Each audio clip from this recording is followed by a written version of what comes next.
Hey everybody, welcome back to another episode of Gavinsky's Tutorials. Today I'm going to do a demo and walkthrough of the new Audiothing app, RES-09. I'll just mention quickly before we get started, if you're ever buying plugins for desktop, don't forget you can help me out at no cost to you by using the plugin boutique link you'll find in the pinned comment of this video. Thanks a lot to everyone supporting me in that way. So this is an emulation of the Roland RS-09 from the late 70s. So analog organ and string machine.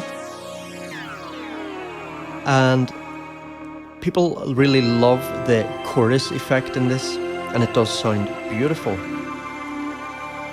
So Audiothing say it's a faithful emulation. I can't comment really on that, but I'm sure it's a good one. Let us know in the comments if you have any opinions on that. And they've added some stuff as well. Okay, so let's take a look at the UI. So at the top we have the organ section and the strings section. So we can use these separately. So for example here I'm just turning the strings off entirely. Here the organ's off entirely. So each one has these two buttons.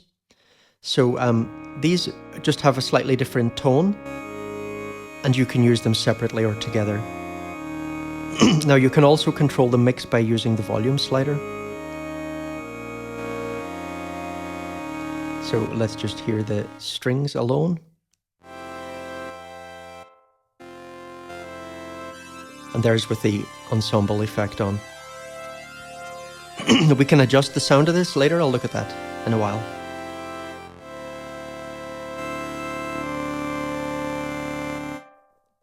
And so here we have our drawbars to dial in the organ sound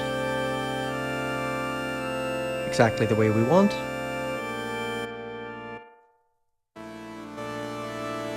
There's a pan knob at the top of each of these, by the way. And for the strings you've got an attack slider.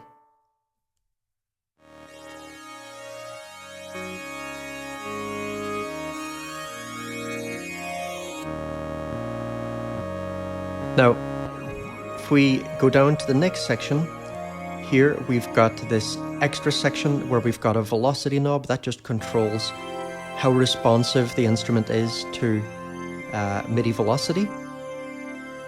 And then this bias knob here,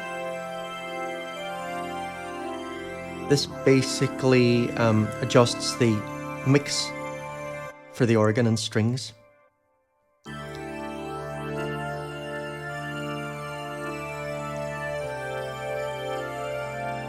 You've got a tone slider here, basically some filtering. Then a vibrato section. So depth and rate. And you can delay the onset of the vibrato. And you've got 3 different waveforms to choose from here. I find this switch very fiddly sometimes, I must say.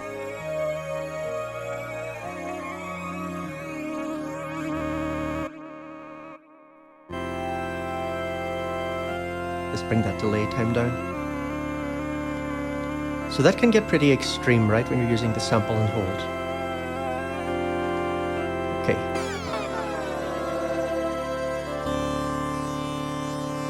Now, the envelope section, you can adjust the release time and attack globally. And then you have here these 3 modes. So standard is just your normal. It behaves exactly like a normal envelope does. This will keep the release of previous notes going when you play a new note, but it will re-trigger the attack. And kill, this will kill the release on the playing notes when you play a new note.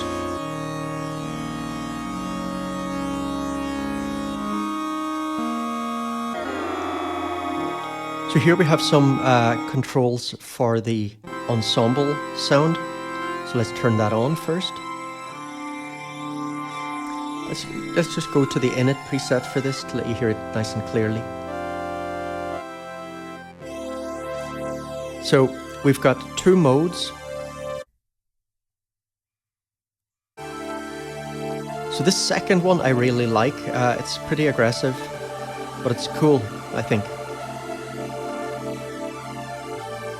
So the first one is more subtle. Listen to that, that's really lovely. I don't even really like chorus very much as an effect, but I do like the way that sounds. And then you've got just a global volume here.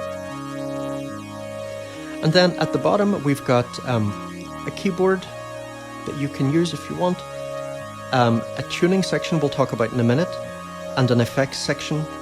So let's just go through a few presets when we hear some of these.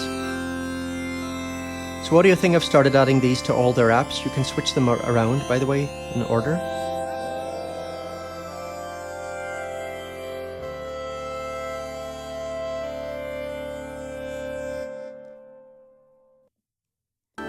And so the tape echo, this is based on Audiothing's Outer Space plugin.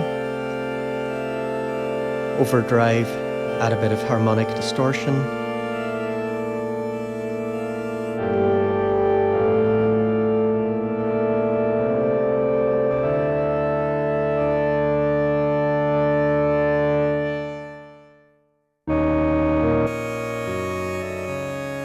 There's the tape echo.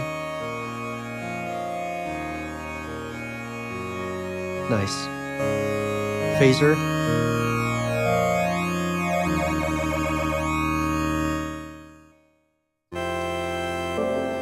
Spring reverb.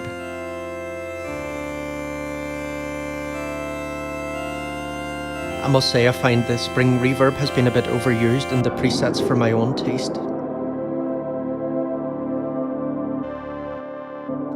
A lot of them sound better with it dialed down, I think. By the way, in the settings, you can turn off the noise of the Bucket Brigade delay.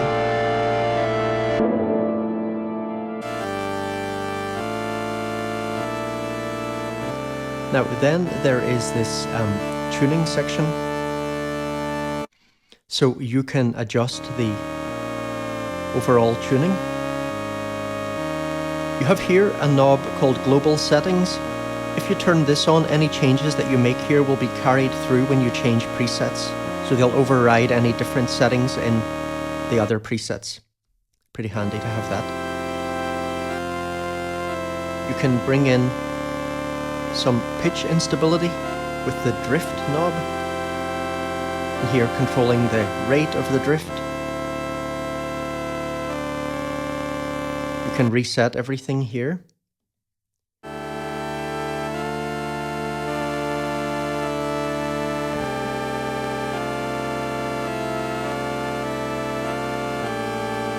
So here we can control the amount of, or the intensity of randomness to note pitches. But you've also got individual detuning for each note here if you want. So that could be really fun to use if you're doing nice drones and stuff, just, you know, manually detune each one. So that's it. Overall, I think it's a pretty nice package if you're into these kind of lush, vintage, nostalgic string and organ vibes. Let me know what you think in the comments. So we'll finish up there. I hope you enjoyed this, folks, and I'll see you in the next video. Take it easy. Cheers.